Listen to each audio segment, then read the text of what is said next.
ಹುನಗುಂದ ನಾಡಿನಾದ್ಯಂತ ಪ್ರವಚನಗಳ ಮೂಲಕ ಕೋಟ್ಯಾಂತರ ಜನರಿಗೆ ಜ್ಞಾನದಾಸೋಹ ನೀಡಿದ ವಿಜಯಪುರ ಜ್ಞಾನ ಯೋಗಾಶ್ರಮದ ನಡೆದಾಡುವ ದೇವರು ಎಂದೇ ಖ್ಯಾತರಾದ ಪರಮಪೂಜ್ಯ ಶ್ರೀ ಸಿದ್ದೇಶ್ವರ ಸ್ವಾಮಿಗಳ 2ನೇ ವರ್ಷದ ಪುಣ್ಯಸ್ಮರಣೆ ಕಾರ್ಯಕ್ರಮ ಪಟ್ಟಣದ ಮಹಾಗಣಪತಿ ಮಾರ್ಕೆಟ್ ಯೂತ್ ಕಮಿಟಿ ವತಿಯಿಂದ ಮುಖ್ಯ ಬಜಾರದಲ್ಲಿ ಸಿದ್ದೇಶ್ವರ ಸ್ವಾಮಿಗಳ ಭಾವಚಿತ್ರಕ್ಕೆ ಪುಷ್ಪ ಸಮರ್ಪಿಸುವುದರ ಮೂಲಕ ಆಚರಿಸಲಾಯಿತು.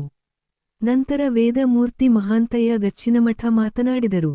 ಈ ಸಂದರ್ಭದಲ್ಲಿ ಶಿವಪುತ್ರಪ್ಪ ವಿ ಹಳಪೇಟಿ, ದೇವೇಂದ್ರಪ್ಪ ಪಟ್ಟಣಶೆಟ್ಟಿ, ಸೀನಪ್ಪ ಮುದಗಲ್ಲ, ಶೇಖರಪ್ಪ ಬಾದವಾಡಗಿ, ಶರಣು ಹಳಪೇಟಿ, ಪ್ರಕಾಶ ಕುಂಟೋಜಿ, ನಾಮದೇವ ಶಿಂದೆ, ಶಾಂತಪ್ಪ ಹೊಸಮನಿ, ಶ್ಯಾವಿ, ನಾಗಪ್ಪ ತ್ಯಾಪಿ, ವಾಸುದೇವ ಮೇಲಿನಮನಿ, ದೊಡಬಸಪ್ಪ ಬಯಾಪುರ ಇನ್ನೂ ಅನೇಕರು ಪಾಲ್ಗೊಂಡಿದ್ದರು.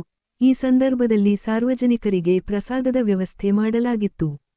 ಹೊನ್ನಧ್ವನಿ ಕನ್ನಡ ನ್ಯೂಸ್ ಹುನಗುಂದ. ಸಿದ್ದೇಶ್ವರ ಸ್ವಾಮಿಗಳು ಅವರು ಯಾವುದೇ ಜಾತಿ ಮತ ಪಂಥ ಮಾಡಲಿಲ್ಲ. ಎಲ್ಲರನ್ನು ಇವನ್ಯಾರವ ಇವನ್ಯಾರವ ಇವನ್ಯಾರವ ಇವನಮ್ಮವ ಎಂದೆನಿಸಿದರಯ್ಯ ಅನ್ನುವಂಥ ಒಂದು ಶರಣರ ತತ್ವ ಸಿದ್ಧಾಂತದಂತೆ ನಡೆದು ನುಡಿ ಜೀವನವನ್ನು ಸಾಗಿಸಿ ಈ ಜಗತ್ತಿನ ಋಷಿಗಳ ಸಾಲಿನಲ್ಲಿ ಶ್ರೇಷ್ಠ ಸಂತರಾಗಿ ಹೋದವರಪ್ಪ ಅಂತಂದರೆ ಸಿದ್ದೇಶ್ವರ ಸ್ವಾಮಿಗಳು.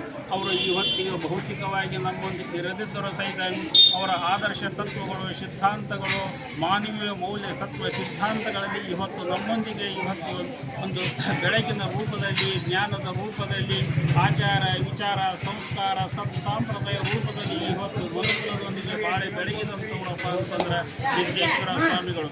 ಅಂಥ ಒಂದು ಸಿದ್ದೇಶ್ವರ ಮಹಾಸ್ವಾಮಿಗಳ ಆತ್ಮಕ್ಕೆ ದೇವರು ನಿತ್ಯ ಚಿರಶಾಂತಿ ಕೊಡಲಿ ಎಂದು ಹಾರೈಸಿ ನನ್ನ 2 ಮಾತುಗಳನ್ನು ಮುಗಿಸುತ್ತೇನೆ.